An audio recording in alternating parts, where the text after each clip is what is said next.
Shalom, peuple de Dieu. Nous, pasteur Élie Diema, de l'Assemblée de délivrance et de révélation, voulons partager avec vos peuples de Dieu la parole de Dieu autour du thème intitulé « Commettre le péché ». Autrement dit, Kutenda Zambi. Et c'est nous allons lire d'abord dans Genèse chapitre 6, versets 1er à 5, traduction Louis Zegon. Lorsque les hommes eurent commencé à se multiplier sur la face de la terre, et que les filles leur furent nées, les fils de Dieu virent que les filles des hommes étaient belles, et ils en prirent pour femmes parmi toutes celles qu'ils choisirent. Alors l'Éternel dit, « Mon esprit ne restera pas à toujours dans l'homme, car l'homme n'est que chair, et ses jours seront de 120 ans. » Les géants étaient sur la terre en ces temps-là, après que les fils de Dieu furent venus vers les filles des hommes, et que leur furent donnés des enfants. Ce sont ces héritiers, ce sont ces héros qui furent fameux dans l'Antiquité. L'Éternel vit que la méchanceté des hommes était grande sur la terre et que toutes les pensées de leur cœur portaient chaque jour uniquement vers le mal. Deuxième lecture, c'est dans Deutéronome chapitre 5, versets 6 à 21. Là, nous vous demandons de lire individuellement. Selon la Bible, le péché est une rébellion contre Dieu qui consiste à violer sa loi et sa volonté, se manifestant par la désobéissance et l'amour de soi. Il est défini comme le fait de manquer la cible, de s'écarter du but de l'amour de Dieu et d'agir en opposition à ses commandements. Ce qui sépare l'homme de Dieu et entraîne la mort spirituelle, physique. Bien-aimés dans le Seigneur, ces deux textes nous révèlent que le péché est un acte exposé. C'est-à-dire que la nature du péché n'est pas cachée. Depuis Genèse, les hommes s'écartèrent de la volonté de Dieu jusqu'à pousser l'Éternel à se repentir d'avoir fait l'homme sur la terre. Au verset 13 de Genèse 6, il est écrit, « Alors Dieu dit à Noé, la fin de toute chair est arrêtée par devers moi, car ils ont rempli la terre de violence. Voici, je vais les détruire avec la terre. » Le mal était si profond,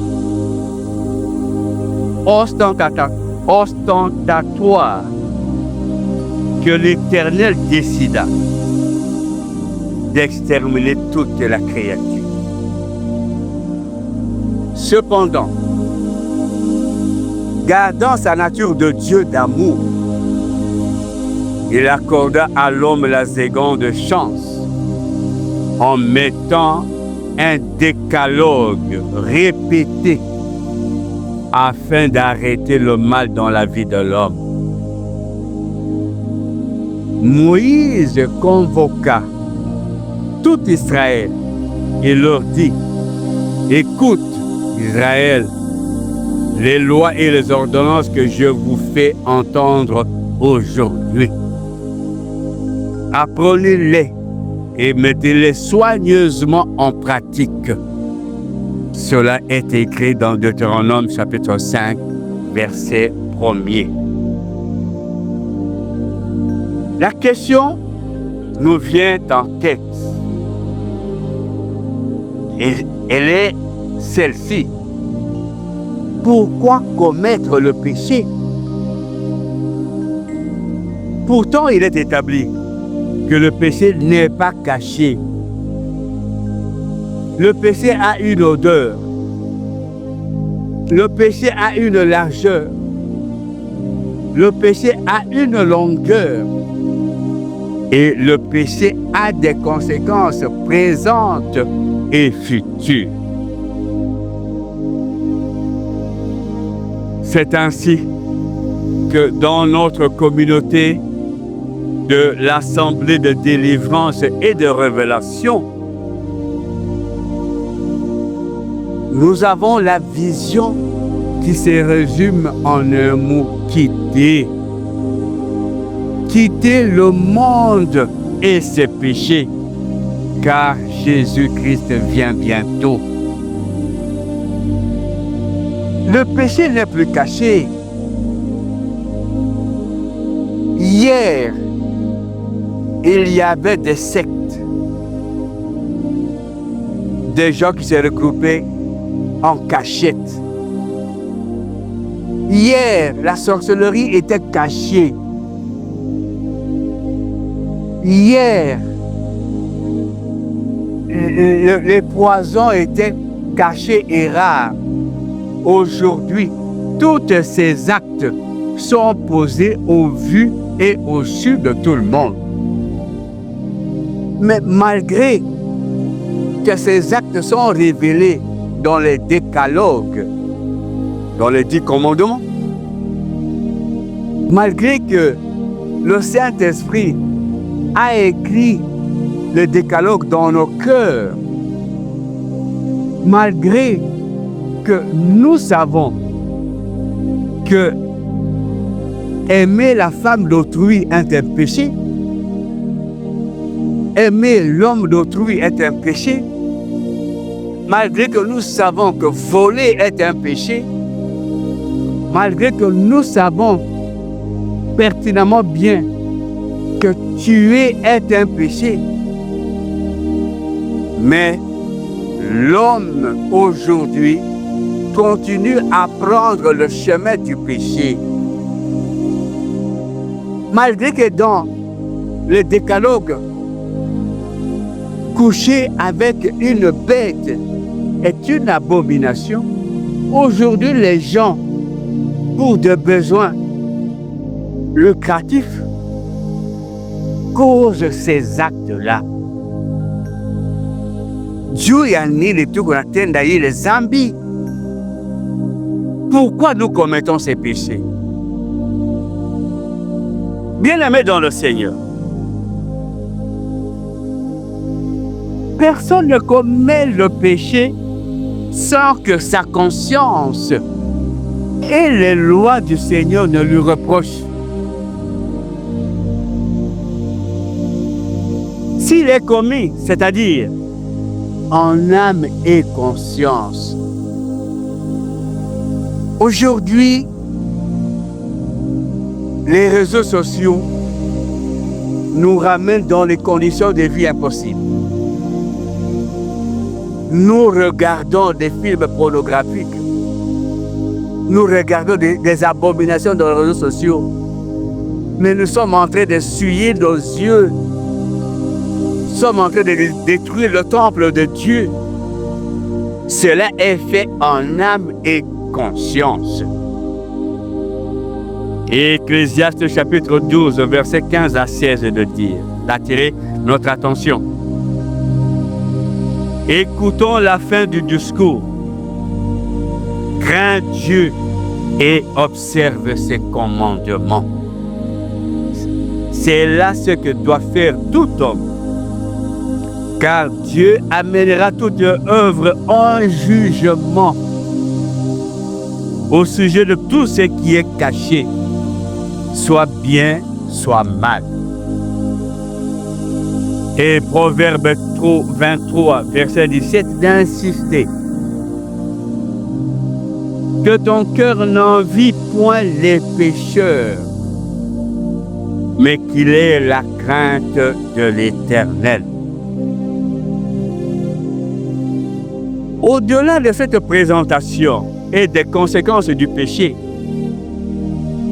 Psaume chapitre 29, 89, versets 31 à 33 ajoute que si ses fils abandonnent ma loi, ils ne marchent pas selon ses ordonnances. S'ils violent mes préceptes et n'observent pas mes commandements, je punirai de la verge leur transgression et par de coups leur iniquité.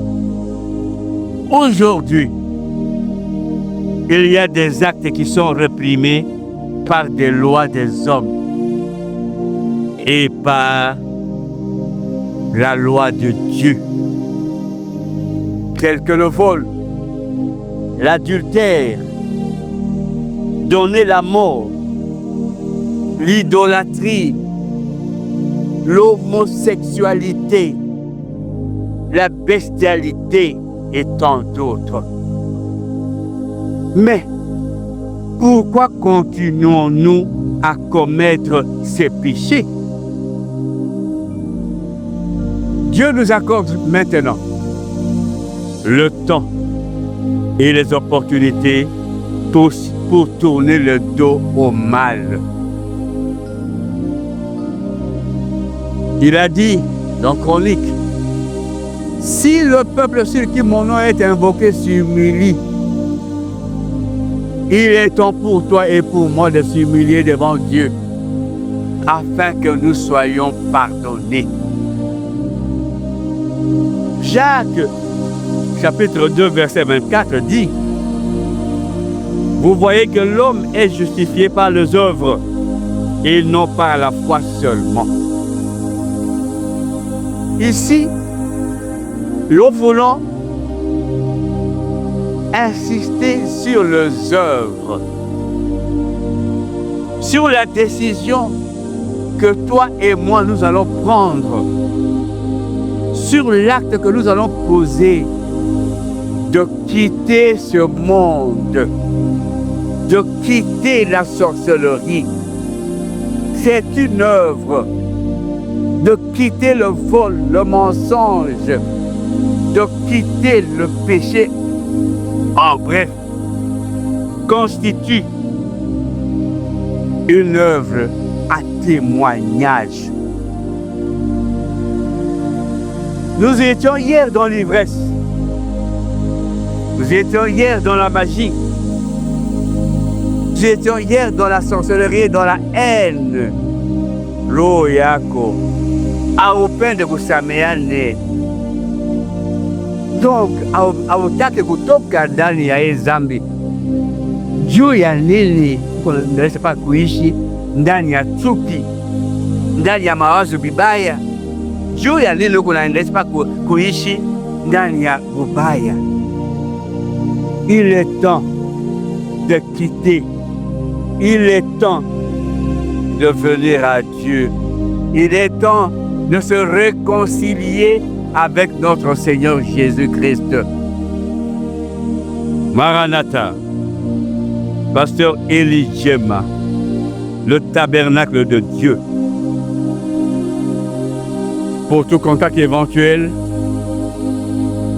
plus 243 89 18 78 834, ou vous pouvez nous joindre dans notre chaîne YouTube en écrivant Assemblée de délivrance et de révélation. C'est à quoi nous vous invitons à vous abonner, à partager, afin que chacun d'entre nous puisse quitter et se réconcilier avec Jésus-Christ de Nazareth.